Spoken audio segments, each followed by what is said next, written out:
Bonjour à toutes et à tous, Laurent Vallée pour Cup of Forex et on démarre tout de suite cette petite vidéo. On va s'intéresser aujourd'hui eh bien, à une matière première, une valeur refuge. On va regarder un petit peu ce qui se passe sur l'or.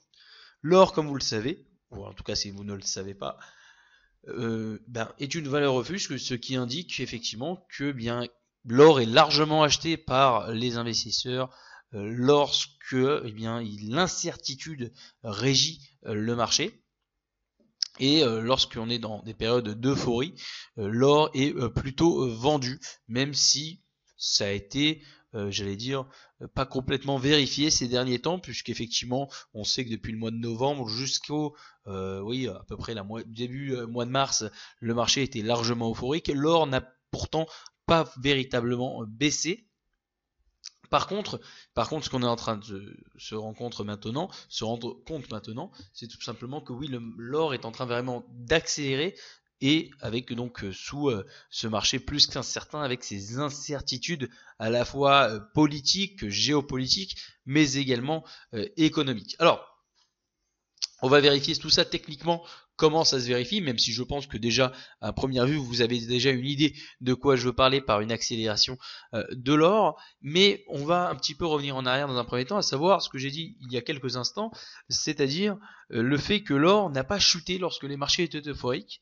Ça laissait entendre, ce comportement, j'allais dire, de marché laisse entendre que le marché était euphorique, mais pas tout le monde, j'allais dire que pas tout le monde n'était complètement serein, puisque l'or ne chutait pas. On achetait, il y avait quand même quelques acheteurs de l'or, même si la tendance baissière, on va le montrer tout de suite, restait d'actualité, ce qui n'est plus le cas maintenant, l'or n'était pas franchement vendu sous un marché euphorique, ce qui laissait à penser, c'était un indice, comme quoi le marché effectivement est euphorique, mais ça ne veut pas signifier que ça allait durer éternellement.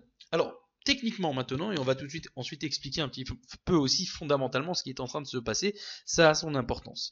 Techniquement, dans un premier temps, je pense que tout le monde l'a observé, tout le monde l'a devant les yeux, vous le voyez. On a un or qui était régi par une droite de tendance baissière, avec ici, comme vous pouvez le voir, j'allais dire en second couteau, en seconde résistance, notre moyenne mobile à 200 jours qui faisait barrage. On avait une espèce de double barrage dans cette zone, c'est-à-dire que effectivement la cassure de cette zone-là, on pouvait se dire bon, on a encore la moyenne mobile à 200 jours qui tient, comme ça avait pu être le cas ici. Alors ici pour le coup on était pile poil sur les mêmes niveaux, donc c'était vraiment très dur de franchir. Mais là, voilà, on pouvait se dire, la moyenne mobile à 200 jours va faire un second barrage, ce qui n'a pas du tout été le cas. Ce qui n'a pas du tout été le cas.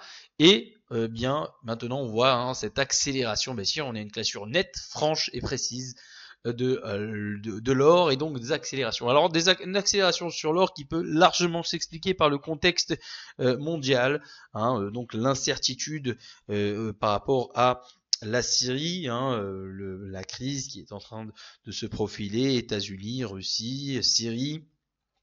Donc voilà, on a aussi une incertitude politique en France qui pèse. Voyez les sondages, on a des percées de personnes qui n'étaient pas franchement attendues et qui ne sont peut-être pas hautement appréciées par les marchés, en tous les cas pour le moment. On sait que les choses peuvent facilement évoluer par rapport à ces choses-là, mais voilà, donc une incertitude qui règne pour le moment sur les marchés, une incertitude également géopolitique conduit à catalyser tout simplement, à servir de catalyseur pour l'or et a permis de franchir cette zone, notre droite de tendance maintenant qui n'est donc plus d'actualité. Pour le moment, nous sommes largement acheteurs sur l'or. Alors les prochains objectifs pour le moment, et je pense que ça devrait perdurer jusqu'aux élections déjà tout d'abord en France, mais aussi tant qu'on a encore cette incertitude géopolitique.